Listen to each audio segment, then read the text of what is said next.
Welcome back to Conversations with Chris. And Crystal.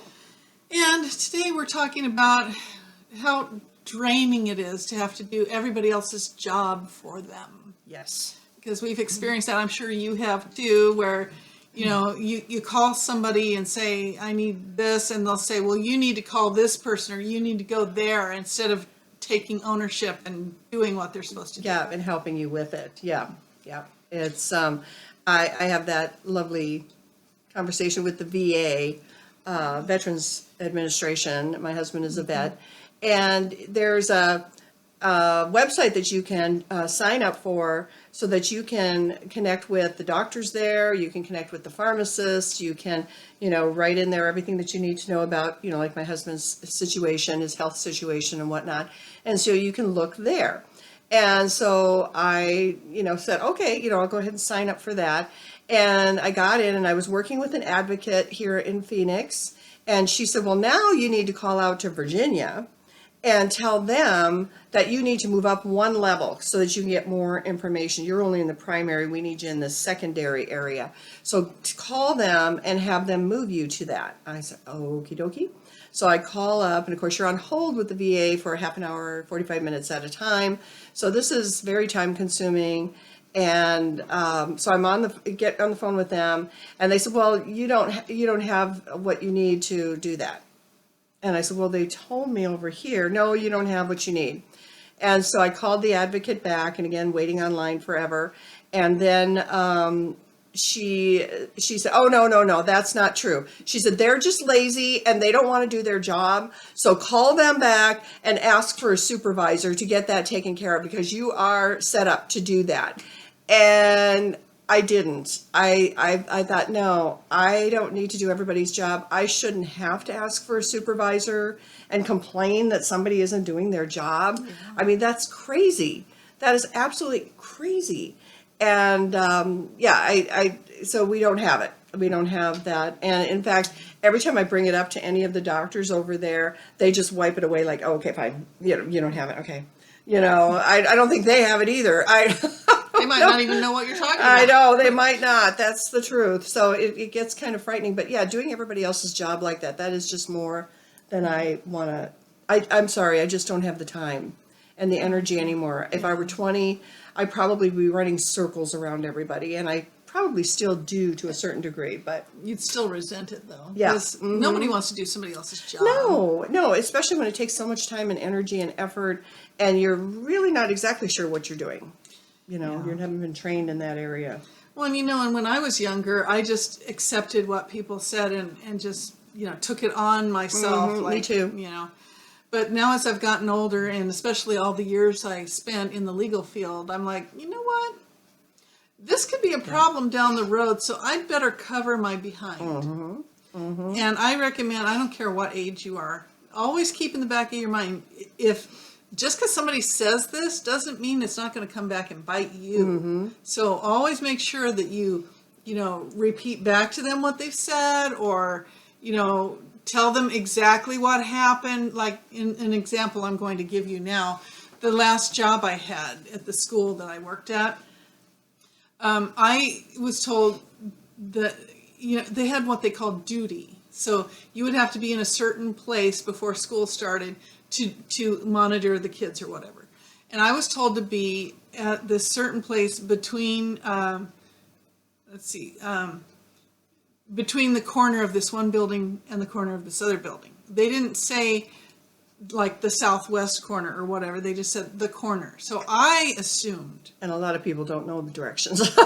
Well, I could have figured that out if they'd given that to me, Yeah. but they didn't. They just said, be here between this and this. No, but I mean, they didn't know. Oh. They didn't know how to give you directions because they have absolutely no idea what direction those buildings are facing. So I went to where I thought I was supposed to be. So I get this email from the vice principal. She says, we missed you at your morning duty on Wednesday that starts at 7:30 a.m. between buildings 5 and 6. It is vital that you are at your assigned duty at 7:30 for student safety. If something would occur in your assigned area, you could be held liable. Our number one priority is the safety of our students, and we cannot do this without your help. So in my head, I'm going, okay, you could be held liable. So what if somebody comes back later and says, this happened at this time, and they're going to hold me liable? I don't think so. Yeah. So I emailed back and I said, actually, I was on duty, but I was in the wrong place. I thought I was supposed to be watching the parking lot from the corner of Building 5, the gym. So I was outside the gate watching to make sure any students outside the school gates didn't get hit by cars. That's what I thought I was supposed to do. That's a good point, yeah. Then when I came in to get the principal, because there was a delivery person looking for help, the principal told me, that the area I was supposed to stand in was inside the gate on the other side of the building, so I spent the remaining time there. Basically, I misunderstood where I was supposed to be, and now I am aware, so I will be in the right place in the future. Because you brought up the subject of liability, in the interest of preserving any possible necessary legal defense as to any possible incidents which may or may not have occurred on Wednesday between 7:30 and 7:55 a.m., I am quite certain I could not be held liable for any injuries sustained by students in an area where I did not know I was supposed to be. That was the covering my butt part. Yep. Because you have to do that. Yeah. So then I had also copied the principal on that. So he backed me up. He said, yes, Ms. Vice Principal, we did not have any supervision between 5 and 6, and there were a lot of students gathered in that area. I asked Ms. Carson if she could relocate. And then the Vice Principal says, thank you both for this information. Ms. Carson, thank you for your information and support with keeping our students safe. Moving forward, your designated location on Wednesday mornings will be to supervise between 5 and 6. So I hope she didn't take it. And again, it's Badly, interesting but- how to be really specific, she's saying, yeah, we'll be, Wednesday mornings will be to supervise between 5 and 6. Buildings, 5 and 6. yeah. I mean, I'm sorry, some people just don't communicate clearly. And again, it would have been, directional, would have made a difference. I mean, you have a building. Which side are you on? What part of it are you on? You're in the middle of them? Maybe you're between them both. I don't know. It's kind of crazy. Then we had these students. Now, this I found out later from another teacher is a little bit shady what they did, because they had us marking students present who were absent because they were what they called supreme students, meaning they were on some sort of athletic thing. Okay, they were doing something else away from your classroom. Well, that's what I assumed was happening. But See, now did you just hear that? Okay. yes, all right. assumed. Yes, Yeah. never assumed. But, they made it sound like that was what was going on. Okay. So okay. I don't take responsibility for that, because they should have been more clear or whatever. Yeah. Anyway, so there's one student, I had somebody saying, I've been seeing that this person's been absent, blah, blah, blah, and but I see that some people have been marking him as present. And so what's going on? And I said, well, I didn't mark him absent on some days because I had been misinformed that he was a supreme. But when I found out that information was incorrect, I started marking him absent again. Then here comes the vice principal. These boys are not supreme and have not been here. Therefore, your attendance should be reflecting this. So that made me mad. So I wrote back, as I said, when I found out he wasn't a supreme, I started marking him absent again, because I wanted to make sure that was crystal clear, because, these people, I don't want to be walked on anymore. I'm too old for that crap. Yeah, that's for sure. That's what we start. Some of the places that I work too, I tell myself, Crystal, how old are you? Mm-hmm. How old are you? And you're putting up with this. Mm-hmm, mm-hmm. You're insane. And there are a lot of people out there that are smarter than me on that level. And that are younger than us, that figured it out sooner. Well, no, some of those young ones haven't figured it out yet. And I was working for older ones. That was a pain. Yeah. Yeah. Then I had another incident. This was shortly after I started, and I didn't start at the beginning of the year. It was like 3 months later. And so I was like, well, I have all this student work that I inherited from the sub. I can't tell if some of these have been graded. So I've been going through them, and I found that this one thing had been AI generated, but the grading thing reflects that he got 100% on it. Do you want to let it stand, or should I have a conversation with this student about it? So then the vice principal writes back, I'll stop by tomorrow to look at these folders and then compare the rough draft with the final that I graded. I don't recall giving out any 100, so I'm curious to see this. And I only had a few really good papers from all the students. Let me know what AI program you put it in to check. And I did, and nothing ever came of it, so I never heard anything back. But it's like, why did I have to Yeah. look at this stuff Yeah. in the first place? Yeah.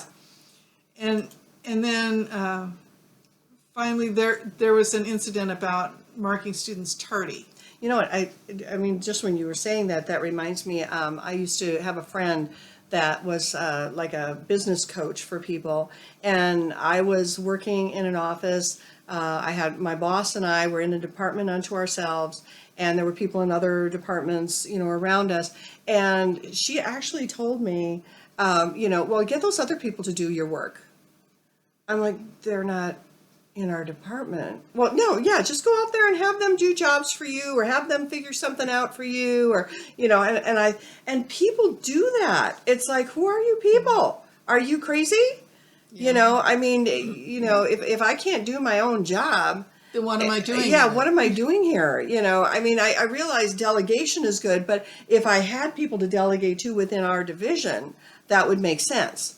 That I had people under me, if you will, who have agreed to be there. That's the other part. If you've ever noticed when people, they change managers in a job, so you lose some people because they don't like that manager. Yeah. They don't want to work with that person. And then that manager will then hire their own entourage. And Sometimes the new manager makes it miserable for the people because they want to hire. yes, those yes, people, they just so. want to start over and get somebody else. And yeah, it's so that's just reminded me of that with just people, Yeah. you know. Well, and I know, you know, she's vice principal, so she had her vice principal stuff to do too. But I mean, you can't just, somebody who doesn't know what's going on or what happened, just leave it on them, because that's just, but that's a whole other issue. I could talk about that school and Yes, stuff, yes. but we'll leave it for now. Okay. So, then I got this email about this one student who was, there was issues going on with her attendance. And it says, thank you for marking her attendance accurately yesterday. However, she was in the office until 2:12 and was instructed to go to class, and we did not give her a pass. At this point, you should have sent a referral with her back to the office, as this is now considered ditching. If a student arrives after 10 minutes once the class period begins, they are no longer tardy, they are absent in ditching. Moving forward, please be mindful of when students are arriving to class and let us know if you have any questions or need support.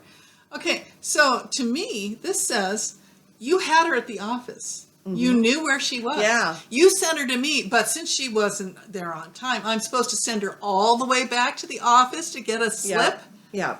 That That's me doing your job. yes, yes, I agree. So I agree. said, I wrote back and I said, okay, I thought you told me blah, blah, you know, before that it was 20 minutes after start of class that they were ditching or whatever. And I said, also, if you knew where she was and it was the office's mistake for not giving her a pass, how does that make it ditching? I certainly don't want to add to your headaches, but sometimes I feel like I'm hearing about a procedure for the first time when you send me an email telling me I did it wrong. This leaves me in a state of constantly wondering what I'm going to do wrong next. Is there some kind of cheat sheet where I can find quick and dirty instructions on day-to-day procedures so this doesn't happen as often? And then I got this. First hour is the only time that students are allowed to be marked tardy until 8:20 per the state law. After that, every class period, when the second bell rings, students are to be marked tardy as soon as that bell rings. However, in our handbook, any student who is late to class more than 10 minutes outside of first period, they are considered ditching. This person did not have a pass to be in the front office, so we knew at this point when the bell rang she was ditching. But we are putting the expectations of holding our students accountable on the teachers, even if they know where they are. All students are required to have a pass anytime they leave a classroom for accountability and safety purposes. I said, I'm sorry to keep bothering you about this, but I'm confused. Yes, I know all students are tardy immediately after the bell. I didn't know that students in second period and after were to be marked absent after 10 minutes, but I now know that. I don't understand how I could give a student a pass to go to the office if that student didn't come to class first, and I therefore don't know if he or she is even on campus. Are you saying that if a student goes to the office between classes and ends up being late to his or her next class, that teacher must give the student a pass to go to the office to get a late pass, thus missing more instruction in order to get that pass? That doesn't make sense to me, but if that's a procedure, I will do it from now on. Please let me know if my understanding is correct. And I heard nothing. Yeah, they gave up. So I was just like, okay. You're so detailed and next to their undetailed. Well, Yeah. but I mean, that is what it sounded like to me, because it Yeah. sounded like I had to give her a pass Yep. to go get a pass. Well, And- I heard it. Yeah, I saw it. And that's Yeah. stupid. Well, nobody asked you that. Nobody asked for your opinion. They're just guess. telling you what they do. And I know I it's suppose. hilarious. I mean, it really is. But yeah, so this is the kind of thing, that we've dealt with. Yeah. And so Yeah, we've have done you all dealt this. with similar things or Yep. other Yep. things that might be, I actually find that last one kind of funny too. Yeah. The way that I, Yeah. Oh no, you've got that legalese down. You make sure that you're covering everything and trying to understand and being kind, and understanding what they're trying to do because it doesn't make sense.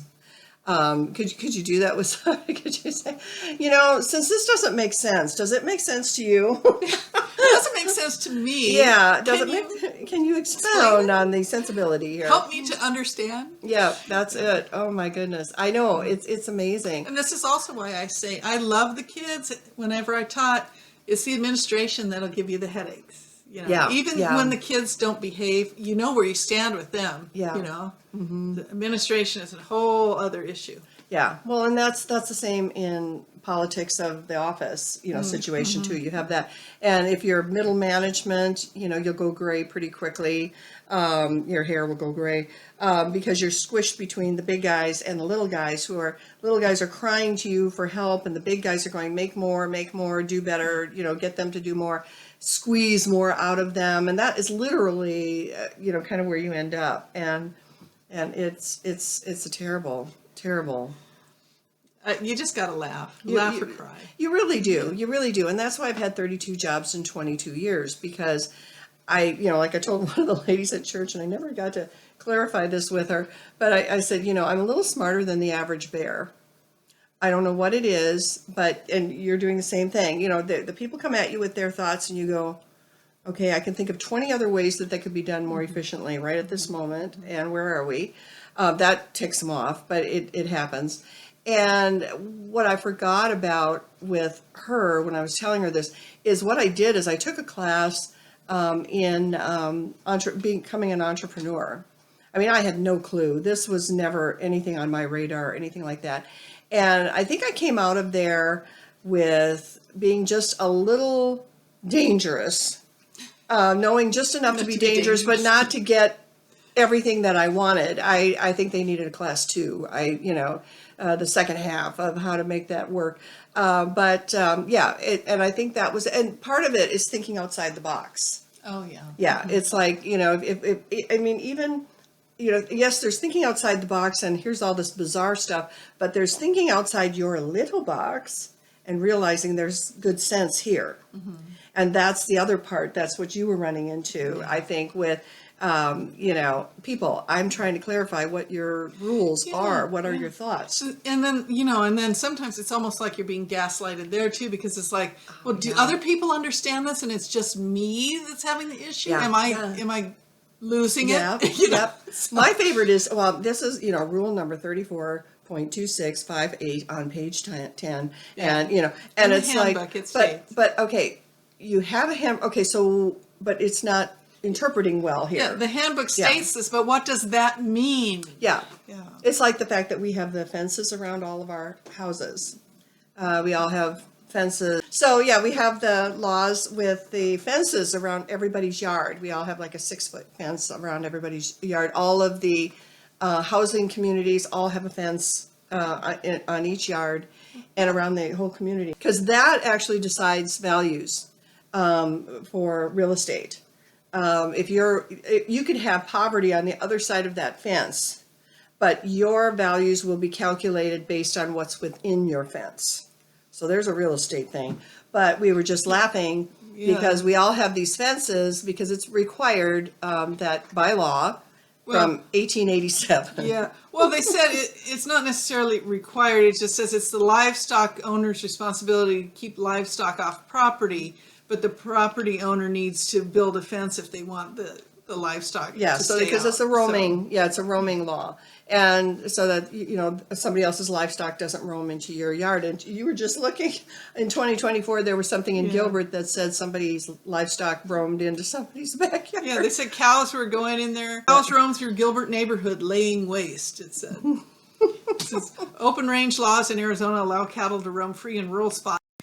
Yeah, so the Gilbert neighborhood there, and they were roaming free and laying waste. So And that's a newer community, so I'm surprised that, they don't have the laws to keep the animals out. But I suppose if they come roaming down your street, what are you supposed to do? Because they can get in the street. Yeah. But anyway, yeah, so we're just talking about doing other people's jobs. And so we'd love to hear if you have situations where that's happened. I ask for so little and people go, yeah, you don't get much. And it's like, okay, I'm asking for more. That's it. I'm asking for more. That's like that saying, shoot for the moon, because even if you miss, you'll land in the stars. Yes. So, and like we always say, take care of yourself because nobody else will. Bye for now.